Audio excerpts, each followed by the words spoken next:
Welcome to our Sunny channel. Today, we're going to take you on an in-depth journey through the assembly process of our high-quality elevators.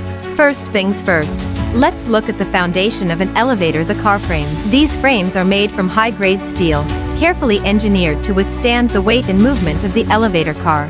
Next up are the elevator cables. Each cable is composed of multiple strands of high-tensile steel wires, ensuring maximum load-bearing capacity. The cables are a critical part of the elevator system, as they are responsible for lifting and lowering the elevator car.